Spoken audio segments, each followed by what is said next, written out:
Welcome to the NYRA Bets Top 5 Kentucky Derby Contenders April edition. Coming in with an honorable mention is a horse that needs help to qualify for the race.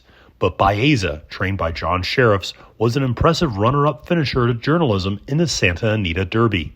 However, he only earned 37.5 points towards the starting gate of the Kentucky Derby due to the small field sizes in California.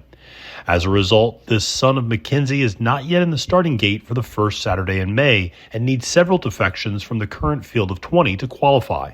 That said, if he does, he is a major player, as he is a fast-developing horse who might have the best pedigree to win a Triple Crown in the race.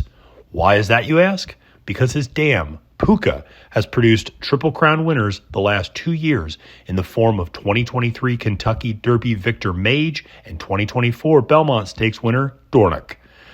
His only win might be a maiden specialweight race, but in that way he is much like his half-brother Mage, who also had limited experience and foundation going into the Kentucky Derby. Baeza has an effective running style as he prefers to track the pace and should be sitting no worse than mid-pack if he's able to run under the Twin Spires. His 102 Beyer speed figure from his Santa Anita Derby finish tied journalism, and his performance showed that he can hang with perhaps the best horse in his generation. Top of the stretch, and Baeza goes on strongly. Mellencamp comes through on the inside to take second. Westwood is just outside of him, and then Rank. They're coming to the 16th pole, and Baeza stretches his legs out and is in a powerful performance here. Baeza makes short work of the competition by 5. Coming in as our number 5 contender is Grande for trainer Todd Pletcher.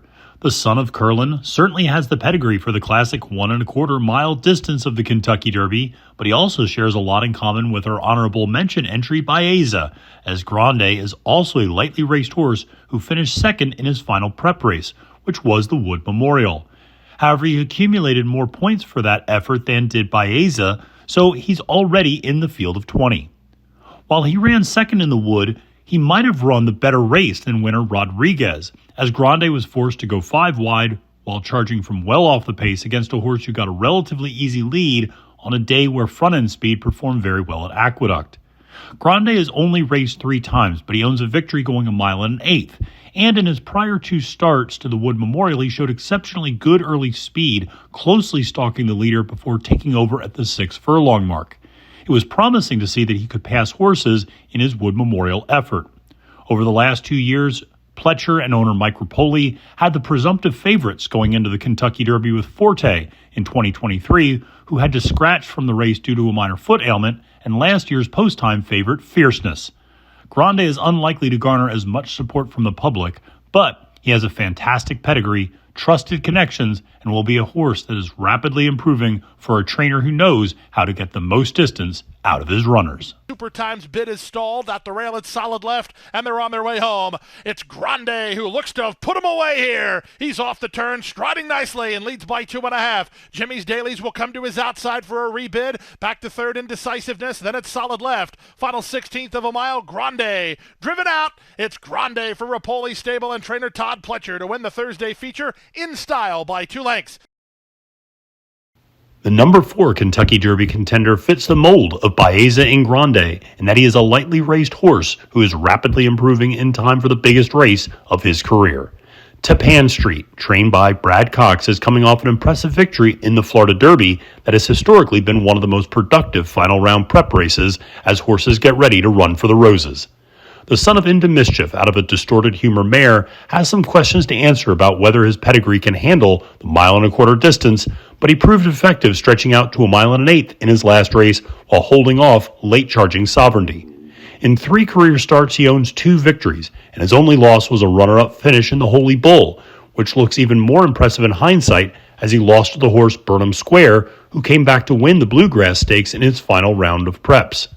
His 94 Beyer speed figure for his Florida Derby victory will need to improve, but the horse has moved forward in every start to this point, and Cox is as good as any trainer at getting the most out of his horses. Tappan Street has a useful running style of being able to track the pace and is likely a horse that will sit behind the speed in the 151st Kentucky Derby, which is an advantageous position as the last several years have featured pace meltdowns. Tappan Street lacks the extensive 2-year-old foundation that many handicappers look for in a Derby horse, but in a year where many of the best runners have developed late, he appears to be peaking at the right time. They move by 3/4 in 1:11 3. They're a quarter of a mile from home. It's still a sitting chilly Mike Smith on Mataket Road. Zayas all over Reno Equos and Tappan Street swung to their center of the racetrack. They're an eighth of a mile from home. Here comes Tappan Street surging forward now to take the lead. Sovereignty runs at him from the outside with a 16th to go. If you're looking for a shortcut to Louisville, take a ride on Tappan Street. He wins the Florida Derby by a length and a half. The horse that lost to Tappan Street in the Florida Derby is our number 3 contender, which is Sovereignty. The Bill Mott trainee won the Fountain of Youth in his prior start and has long been pegged as a serious threat to win the Kentucky Derby due to his physical build, demeanor, and running style, not to mention that he's in the care of a Hall of Fame trainer. The horse is bred and owned by Godolphin, who are a dominant force in the sport of horse racing, but who are also in search of their elusive first Kentucky Derby victory. Another son of Into Mischief has fewer questions regarding his pedigree due to the distance influence of Bernardini on his dam's side.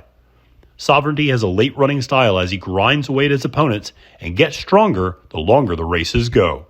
He also possesses a key victory at Churchill Downs as he won the Street Sense as a 2-year-old under the Twin Spires, going 2 turns on the dirt while beating eventual Louisiana Derby winner Tiztastic and Arkansas Derby winner Sandman.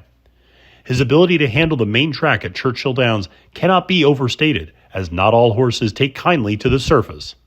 Sovereignty will be hoping for a strong pace on the first Saturday in May, as he will need to weave through traffic while coming from off the pace.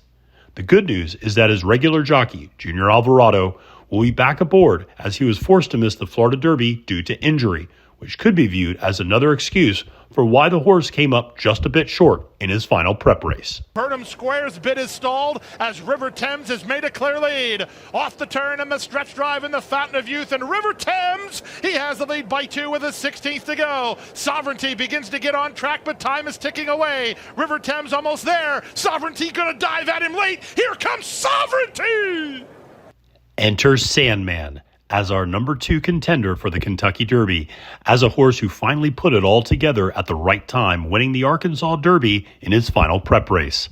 The son of Tappan has displayed bouts of immaturity that have become a common attribute of many of the legendary sire's offspring. However, after coming up short in the Rebel and Southwest at Oaklawn Park, trainer Mark Casse got him figured out in time for the Kentucky Derby. Sandman often gave himself too much to do in races where he had poor starts or was inexplicably taken toward the back of the field and had to make up double-digit lengths on the leaders. In the Arkansas Derby, he again sat toward the back of the 9-horse field, but he got an incredibly strong pace to run into that day as Cornucopian and Speed King dueled on the front end. Additionally, new jockey Jose Ortiz did a masterful job of moving Sandman into contention around the turn to ensure he did not have as much ground to make up turning for home. He was able to get to the lead by the time they hit the top of the stretch and extended that lead through the wire. If there's one cause for concern, is that the horse has run 3 times at Churchill Downs, and his best finish was a distant third in the Street Sense, where he was well behind Derby contenders Tiztastic and Sovereignty. However, Sandman should get the right setup for the Kentucky Derby, as horses like East Avenue, Rodriguez, River Thames, and potentially an international runner like Admire Daytona will duel up front. So long as they go fast early, Sandman will make a furious run late, reminiscent of Derby winners like Rich Strike and Mind That Bird. Lead to Sandman, Publisher, the only threat to beat him. Sandman, he's green, drifting around here. It's Sandman in front by 2. Publisher is second, and Sandman, he's run his A race, and he gets a confidence booster heading to Kentucky. Sandman does it. Finally, coming in at number 1, could it be anyone else? It's Journalism. The Michael McCarthy trainee has been the most consistently impressive horse of his generation. The California-based runner has overcome short fields, speed-favoring tracks, and group tactics deployed by stablemates in competing barns. Through it all, he's ripped off 4 straight victories, starting with his maiden breaker going a mile, and then taking the Los Alamitos Futurity, the San Felipe Stakes, and the Santa Anita Derby.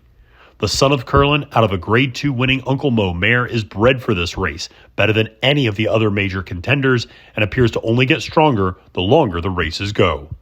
While he often comes from the back of the field in California, that seems likely to change once he runs at Churchill Downs, as he has good speed, but is often in short fields running against horses who are more adept sprinting or running a mile. Journalism is likely to sit mid-pack in the Kentucky Derby before unleashing that powerful stride under the guidance of jockey Umberto Rispoli. His victory in the Santa Anita Derby might have been his most impressive to date, as he encountered traffic issues that allowed Baeza to get a significant jump on the leader. Despite giving up several lengths to his main competition, Journalism finally got in the clear, and the result felt inevitable once he hit the top of the stretch. His consecutive triple-digit buyer speed figures leading into the Kentucky Derby make him stand out among this group, and he will be a short-price favorite come post-time. However, he exudes the confidence of a horse that is built for the moment, and he should put on a special display for the fans of Churchill Downs in the 151st Kentucky Derby. Kicking into high gear, Journalism